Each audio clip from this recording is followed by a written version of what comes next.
Hello my dear kiddos, welcome to your social science video classes, and we are doing lesson number 7, which is our last lesson for this session, that is term 2. And what is it? We are learning about our planet, which is Earth, right? So till now what have we done? We have done the solar system and how does the Earth looks like. How does the Earth looks like? It is round in shape, isn't it? And a little flat at both the ends. And also it is blue in color. And why is it blue in color? Because of the water present in it. Therefore it is also known as blue planet, as it looks blue. If you get a chance to go to space, or if you Google Earth in solar system from space, what you are going to find? You are going to find that Earth is blue in color. And why does it look blue in color? Because of the water present in it, as 75% of the Earth is water, right? And what did we learn? We learned the 8 planets of the solar system. What do you mean by solar system? And what else did we learn? And we learned that the Earth's surface is covered with water, land, and has air around it, right? And the most of the surface is covered with water, right? And the presence of air, water, and land makes it possible for the existence of life on the earth. अर्थ पे life क्यों है? क्योंकि यहाँ पर air, water and land है, which provides a favorable condition for the life to exist, isn't it? And what did we do? We did the exercise questions. I have already sent you the answers of that. Now today we are going to proceed with the lesson. And what is it? It is about the physical features of the earth. Now what do you mean by physical features? If somebody asks you physical features क्या होते हैं, तो आप अगर जैसे मैं हूँ, मेरे physical features क्या है? How do I look? How are my eyes? मेरे बाल कैसे हैं? मेरी आँखें कैसी है? Right? मेरे nose कैसे हैं? मैं कैसी दिखती हूँ? These are my physical features. That means the outer appearance. Similarly, Earth का भी एक outer appearance है. वो कैसा दिखता है? So how does the Earth look like? How is the physical appearance of the Earth? The physical of the appearance of the Earth is very varied. Varied मतलब बहुत अलग अलग है हर जगह के हिसाब से. Like if you go to the hilly areas, it's covered with snow, isn't it? बहुत ज़्यादा बर्फ़ वाली, आप शिमला चले जाओ, मनाली चले जाओ, श्रीनगर चले जाओ, तो उस सब जगह पे आपको क्या मिलेगा? स्नो मिलेगा. ठंड के सीज़न में बर्फ़ मिलेगा, isn't it? एंड बहुत सारे पहाड़ भी मिलेंगे, माउंटेन्स मिलेंगे, हिल्स मिलेंगे. पहाड़ी एरिया में आप जाओगे तो वहाँ you will find hills and mountains. If you go in a plain area, you will find plains. Plains means flat land. And if you go to plateau area में what you would find? You would find rocks, stones, right? कंकर पत्थर मिलेंगे वहाँ पर आपको. If you go to a rainy area, you will find too many rivers, lakes, all the greenery, forests, isn't it? So physical features means the outer appearance of the earth. See, here is a picture. You have to color the picture and write 3 things that we can see over here. Now the description is given. See, Ramesh lives with his family in Chennai. Ramesh कहाँ रहता है? He lives with the family in Chennai. Chennai में रहता है. He noticed that the hill station looks different from Chennai. उसने क्या देखा? चेन्नई से बहुत different होता है hill stations. So what did we do? What did he do? Father, why does this place look different from our hometown? वो चेन्नई से hill station में घूमने के लिए गया था, तो उसने अपने फादर को पूछा ये जगह हमारे होम टाउन चेन्नई से इतनी डिफरेंट क्यों दिखती है? That is because of the different land forms of the earth, father said. मतलब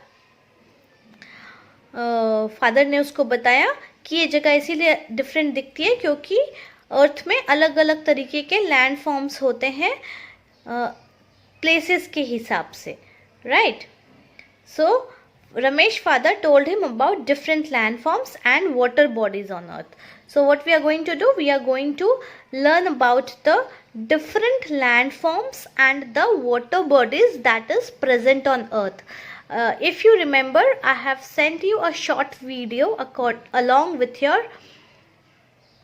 lesson video in the video number 2 in term 2 का lesson, जहाँ पर you would have seen different landforms and water bodies, isn't it?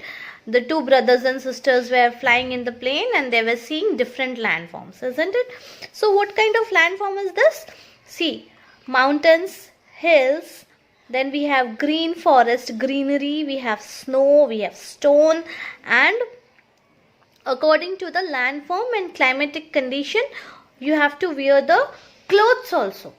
आपको कपड़े भी land form और climatic conditions के हिसाब से ही पहनने पड़ते हैं. Like if you go to a snow area, अगर आप शिमला, मनाली, कश्मीर, जम्मू चले जाओ या पहाड़ों पे चले जाओ, उत्तरांचल, उत्तराखंड, तो अभी अगर आप वहाँ पे जाओगे तो आपकी कुल्फी जम जाएगी. Why? Because it's very very cold over there. And जिन एरियाज में स्नो होता है the temperature goes in -degree, मतलब -1, -2, -3 भी हो जाता है. So what you have to do, why? Because scientifically जब 0 डिग्री टेम्परेचर होता है तो बर्फ जमना चालू हो जाता है. दैट इज द रीजन उन सब एरियाज में स्नोफॉल होता है, right? So physical features of earth में स्नोई एरियाज आते हैं, प्लेटू एरियाज आते हैं, पहाड़ी that means hilly and mountain areas आते हैं. We have water areas, that is the places which are having to very many water bodies, that is river, seas, lakes, ponds, right? Then we get plains, we get valleys. अब valleys and plains क्या होते हैं? plains बिल्कुल flat land and valleys mountains and hills के बीच से जो रास्ते निकलते हैं उनको हम वैलीज बोलते हैं, पतली पतली जगह होती है, right? So we have various kind of land forms. So you have to color this picture because Ramesh went to hill station and he saw a scenery like this. So you have to color this picture yourself. Now, different landforms. So today we are going to start the different landforms and the first one is plain. So what is plain? A plain is a flat area of land. Many rivers flow through it. Flat area of land means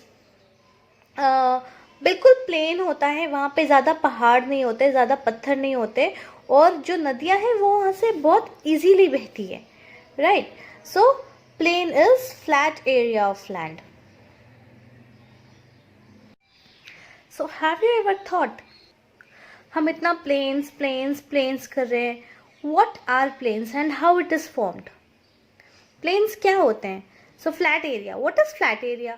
flat means जहाँ ज़्यादा ज़मीन ऊपर नीचे ना हो, उबड़ खाबड़ ना हो, बिल्कुल फ्लैट एरिया हो. नाउ फ्लैट एरिया, चलो समझ में आ गया. How does it looks like? So plains can B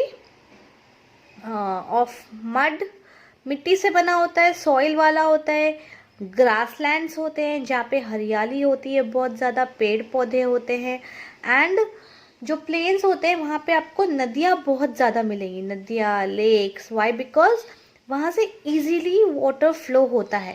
and this is the main reason how plain is formed, because उन नदियों के साथ क्या होता है? This river brings soil, stones, sand with it, right? So जैसे जैसे वो बहती जाती है उनके अंदर का जो सॉइल, सैंड, स्टोन्स होता है वो वहाँ पर डिपॉजिट करते जाती है, वहाँ पे जमा करते जाती है. धीरे धीरे वो एरिया बढ़ता जाता है और वहाँ की जो मिट्टी होती है वो बहुत फर्टाइल हो जाती है, बहुत उपजाऊ हो जाती है, जिससे क्या होता है हरे घास, खेत, एग्रीकल्चर के लिए ज़मीन बहुत अच्छी हो जाती है। तो जनरली जो उपजाऊ ज़मीन होती है वो आपको प्लेन्स में बहुत ज़्यादा मिलती है। इससे क्या होता है लोग बहुत ज़्यादा खेती कर सकते हैं, और जो प्लेन वाले एरियाज़ होते हैं वो बहुत ही ज़्यादा फर्टाइल होते हैं, इसीलिए उस जगह पे खेती भी बहुत ज़्यादा होती है।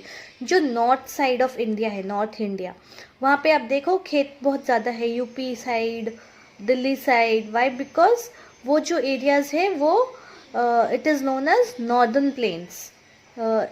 वहाँ पे जो नदियाँ हैं बेसिकली ब्रह्मपुत्र एंड गंगा, और उसकी अलग अलग ट्रिब्यूटरीज, उनमें से अलग अलग निकली हुई नदियाँ, वो सब क्या है बहते बहते अपने अंदर का सॉइल, रॉक, मड, अंदर का जो भी कुछ है, पत्थर, वो सब वहाँ पे डिपॉजिट करती जाती है, राइट? गंगा एंड ब्रह्मपुत्र। सो वो बहते बहते उस जगह को उन लोगों ने उन नदियों से इतनी मिट्टी मिल चुकी है कि वो जगह उपजाऊ हो चुकी है, फर्टाइल हो चुकी है, इसलिए वहाँ पे खेत भी ज़्यादा है। अब खेत ज़्यादा रहेगा तो लोग वहाँ पे फार्मिंग ज़्यादा करेंगे, फार्मिंग ज़्यादा करेंगे तो वहाँ पर बिजनेस अच्छा होगा, वहाँ की इकोनॉमी अच्छी हो जाती है। इकोनॉमी मतलब वहाँ पे पैसे आते हैं, बिजनेस अच्छा होता है, और बिजनेस जैसे जैसे अच्छा होता है वहाँ पे लोग ज़्यादा बसने लगते हैं ना, तो वो जगह भी पॉपुलेटेड हो जाती है, वहाँ की पॉपुलेशन भी ज़्यादा होती है। एंड क्या होता है जो लैंड, ऐसा नहीं है कि सिर्फ नदियाँ ही होती है, सूखे वाली जगह पे भी प्लेन्स होते हैं, डिजर्ट्स में भी प्लेन्स होते हैं, जैसे कि थार डिजर्ट। आप राजस्थान गुजरात साइड में आओगे तो थार डेजर्ट है, वो थार डेजर्ट जो है वो भी प्लेन में ही काउंट होता है। तो प्लेन बहुत तरीके से बन सकता है, नदियों के सेडिमेंट से, नदियों से लाई हुई मिट्टी से भी बनता है। कई दुनिया की ऐसी जगह है जहाँ पे वोल्केनोज है, राइट? वो वोल्केनोज जब फूटते हैं उनमें से लावाज निकलता है, लावा जो होता है रेड रेड अंदर का, वो जमते जमते जमते जमते वो भी प्लेन फॉर्म करता है कई बार। सो प्लेन बहुत तरीके से फॉर्म होता है, but the main thing is plain है जो बिल्कुल फ्लैट लैंड होता है, बहुत ऊंचा नीचा नहीं होता है। जो जगह ऊंची है वो ऊंची ही रहेगी, जो जगह नीची है वो नीची ही रहेगी। ऊंचा नीचा उबड़ खाबड़ नहीं होता है। Plain is very plain, that is flat land. And many, see it's also written over here, many rivers flow through it, right? So this is all about plane. Rest we are going to continue in the next class. So today what did we do? We did the physical features of the earth, whereby we have different landforms. We saw that, isn't it? And we have started the landform, and the first landform that we did is a plane, right? So now today your homework is, you have to search it out that plains India में कहाँ कहाँ पे है, कौन कौन सी जगह पे plains हैं, right? And you have to note down the places that you have visited. आप कौन कौन सी जगह पे गए हो और वो जगह प्लेन्स है या नहीं, आपको ये पता करनी है, right? So that is all for today. See you in the next class.